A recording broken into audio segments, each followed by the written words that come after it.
মাহমুদুর রহমান তো একটা প্রতিবাদী ভয়েস। মাহমুদ ভাইয়ের অনেক কথার সাথে আমাদের দ্বিমত আছে। মাহমুদ ভাই অনেক বিষয়ে খুব স্পষ্ট। আমরা যারা রাজনীতি করি আমরা অনেক ক্ষেত্রে স্পষ্ট হতে পারি না, কারণ আমাদেরকে রাজনীতিটা হচ্ছে দ্য আর্ট অফ কম্প্রোমাইজ।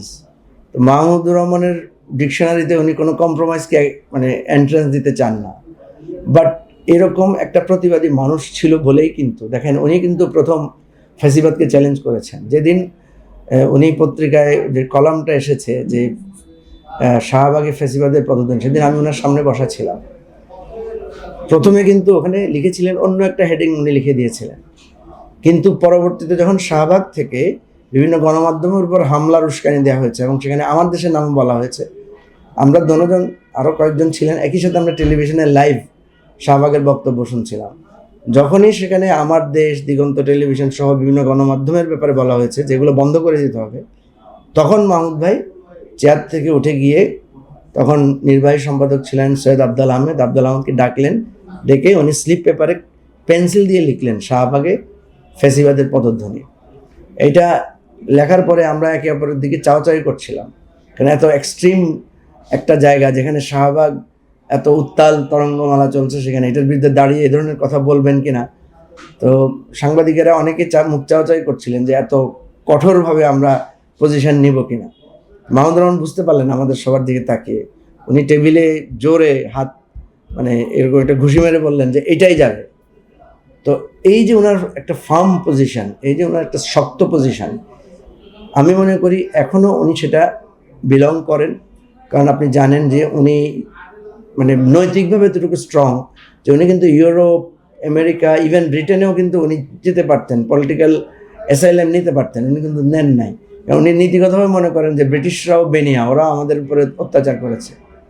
সেজন্য উনি প্রথমে মালয়েশিয়ায় শেল্টার নিয়েছিলেন, সেখানে গিয়ে উনি পিএইচডি করেছেন। এরপরে উনি কিন্তু টার্কিতে গিয়ে পজিশন মানে সেখানে উনি অবস্থান নিয়েছেন এবং সেখানে উনি তার বন্দি জীবনটা, স্বেচ্ছাবন্দিত জীবনটা কাটিয়েছেন। তো সেজন্য মাহমুদুর রহমানের মতো একটা এই ক্যারেক্টারের লোক আমাদের সমাজে খুব কম। তো উনি, আমি মনে করি আমার দেশ যখন আসবে, আমার দেশ কারোর সাথে আপোষ করবে না। ওনার যে বিপ্লবী চরিত্রটা সেটাই কিন্তু বহাল থাকবে বলে আমার ধারণা। গণমাধ্যমের উপরে যেই নৃশংসতা এবং যে কালো অধ্যায় রচিত হয়েছে গত রেজিমে, এটা বাংলাদেশের ইতিহাসের অতীতের সমস্ত রেকর্ডকে ছাড়িয়ে গেছে।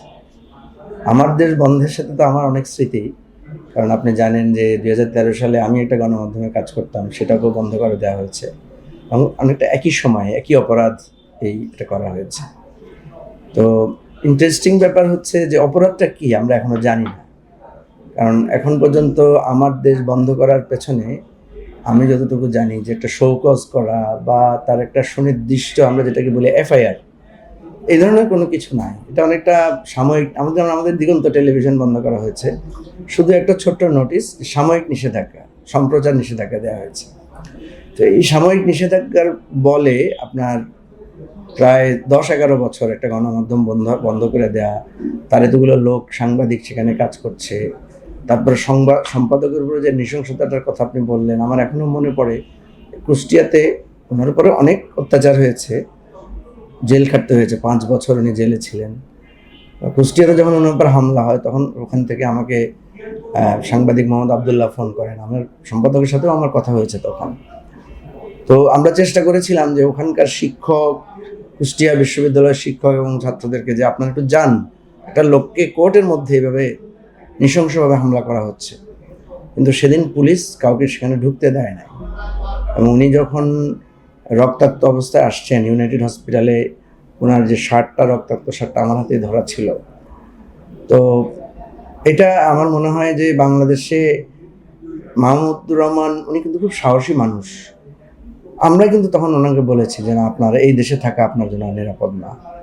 কারণ দেখেন উনি তো আদালতের প্রতি সম্মান দেখেই উনি আদালতে হাজিরা দিতে গিয়েছিলেন। তো উনি তো আইনের আওতায় নিজেকে সোপর্দ করেছেন, যদিও উনি এই কোর্টকে ক্রিটিক করেছেন অনেকভাবে এবং আদালত ওনার প্রতি অনেক অবিচার করেছে তৎকালীন আদালত, তারপরে উনি কিন্তু আদালতের কাছে গিয়েছেন। তো আমি যেটা মনে করি বাংলাদেশে যাতে এই জিনিসটা আর ফিরে না আসে, যদিও এটা খুব কঠিন, কারণ এতগুলো গণমাধ্যম বন্ধ হয়েছে, এতগুলো গণমাধ্যমের উপর আঘাত এসেছে। আপনি দেখেন এবারে কিন্তু ফ্যাসিবাদের পতনের পরে গণমাধ্যমের উপর একটা জনরোষ আমরা দেখতে পেয়েছি। বিভিন্ন টেলিভিশন চ্যানেল পুড়িয়ে দিয়েছে মানুষ, একেবারে এক ধরনের মেসাকার করেছে, লুটতরাজ করেছে। এই যে আমরা যে জিনিসটাকে থামাতে চেয়েছিলাম, যে রাজনৈতিক বিভেদের মধ্যে গণমাধ্যম যাতে না আসে, কিন্তু গণমাধ্যমগুলোকে তো এভাবে রাজনৈতিক বিভেদের মধ্যে নিয়ে আসা হয়েছে। আমরা কোনো সুবিচার পাই নাই, আদালতেও পাই নাই, সরকারের কাছেও পাই নাই। ইভেন আপনি শুনলে অবাক হবেন যে আমার দেশ যখন বন্ধ করা হয়েছে, আমাদের সংবাদপত্র মালিকদের একটা সংগঠন আছে, এটাকে বলা হয় নোয়াব, তারা কেউ এটার জন্য প্রতিবাদ করেন নাই। দিগন্ত টেলিভিশন যখন বন্ধ হয়েছে, দিগন্ত টেলিভিশন মালিক ওনার্সদের একটা অ্যাসোসিয়েশন আছে, তারাও কোনো প্রতিবাদ করে নাই। তাহলে এই যে দেখেন, মানে একটা পত্রিকা বন্ধ হয়ে যাচ্ছে, অনেকগুলো টেলিভিশন বন্ধ হয়ে যাচ্ছে, কিন্তু তাদের যে সাংবাদিক ইউনিটি আছে সেখানে তারা কেউ প্রতিবাদ করছে না, বরং উল্টা তারা এটাকে প্রভোগ করছে, বন্ধ করার জন্য উৎসাহিত করছে। ফলে এখন কি হলো, এখন কিন্তু যখন একটা পরিবর্তন হয়েছে, আপনি এখানে আর সে ঐক্যটা ধরে রাখতে পারছেন না। আবার একই রকম দৃশ্য আমরা দেখতে পাচ্ছি যে গণমাধ্যমের উপর হামলা, গণমাধ্যম বন্ধ করে দেওয়ার দাবি। এখন কিন্তু সরকার অনেক চেষ্টা করছে এই জায়গাটাকে থামানোর জন্য, যাতে গণমাধ্যমে একটা শৃঙ্খলা ফিরে আসে। তো আমি খুব সন্দিহান যে এইটা শৃঙ্খলাটা আসলে ফিরে আনার সহজ হবে কিনা, এটা নিয়ে আমি একটু দুশ্চিন্তায় আছি। তবে আপনি যেটা বলেছেন, আমি মনে করি গণমাধ্যমের উপরে যে অত্যাচারটা হয়েছে এটা কিন্তু বিচার হওয়া উচিত। আমার দেশ যে বন্ধ হয়েছে, দিগন্ত টেলিভিশন বন্ধ হয়েছে, 21 টিভিকে দখল করে নেওয়া হয়েছে, তারপরে এর আগে Islamic TV, channel 1, CSB television, এগুলো বন্ধ করা হয়েছে। এগুলোর প্রত্যেকটার কিন্তু একটা বিচার যদি হয়, তাহলে ভবিষ্যতে আপনি ধরে নিতে পারেন যে এটা কিছুটা হলেও কেউ গণমাধ্যমের উপর হাত দিতে একটু চিন্তা করবে। আর যদি বিচার না হয়, তাহলে এই ঘটনা পরবর্তী সরকার আসলে আবার এর গতিধারা একই রকম কার্যক্রম চলতে থাকবে আমার ধারণা। আমার দেশের যে ইমেজটা দাঁড়িয়ে আছে, আমার দেশ তো একটা ইমেজ আছে মানুষের কাছে যে আমার দেশ একটা প্রতিবাদের কথা, এবং আমার দেশের কথা যেটা ছিল যে স্বাধীনতার কথা বলে। এই স্বাধীনতা মানে নট দ্যাট যে মানে কোনো একটা নির্দিষ্ট জায়গার স্বাধীনতা। এই স্বাধীনতা বলতে আমাদের ব্যক্তি জীবন থেকে শুরু করে, অর্থনৈতিক জীবন থেকে শুরু করে রাষ্ট্রীয় স্বাধীনতার কথা। তো এই জায়গায় আমি যেটা মনে করব যে আমার দেশ সম্পর্কে একটা ধারণা থাকতে পারে যেটা প্রো বিএনপি।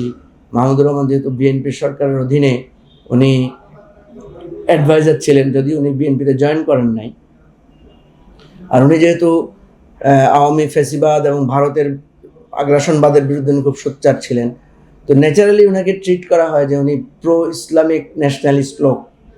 তো ওনার পত্রিকা যাতে এই বায়াসনেসটা রিফ্লেক্টেড না হয়, এটা হয়তো মানুষের একটা প্রত্যাশা থাকবে যে উনি ওই জায়গায় খুব স্ট্রং থাকবেন। যেখানে যদি এই ধর্মীয় জাতীয়তাবাদী গোষ্ঠীরও কোনো ব্যাপারে কথা বলতে হয়, তাদেরও কোনো ভুল ধরিয়ে দিতে হয়, সেখানে যাতে উনি সোচ্চার থাকেন। এবং সেটা কিন্তু আমি মাহমুদুর রহমানকে দেখেছি, উনি এই সমস্ত ব্যাপারে কথা বলেন। উনি যখন প্রেস ক্লাবে সেদিন বক্তব্য দিয়েছেন, উনি কিন্তু ধর্মীয় উগ্রবাদের বিরুদ্ধে কিন্তু উনি কথা বলেছেন, ফ্যাসিবাদের বিরুদ্ধে কথা পাশাপাশি উনি কিন্তু বলেছেন যে ধর্ম নিয়ে আমরা যারা কাজ করি তাদেরকে একটা মডারেট পজিশন নিতে হবে, তারা যাতে উগ্রবাদের দিকে ঝুঁকে না পড়ে।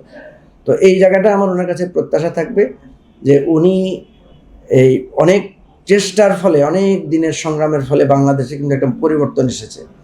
সেই পরিবর্তনের গঠনমূলক জায়গায় যাতে মাহমুদুর রহমান একটা গুরুত্বপূর্ণ চরিত্র হতে পারেন, আমার দেশ একটা ঐতিহাসিক ভূমিকা রাখতে পারে, সেটা আমি প্রত্যাশা করব।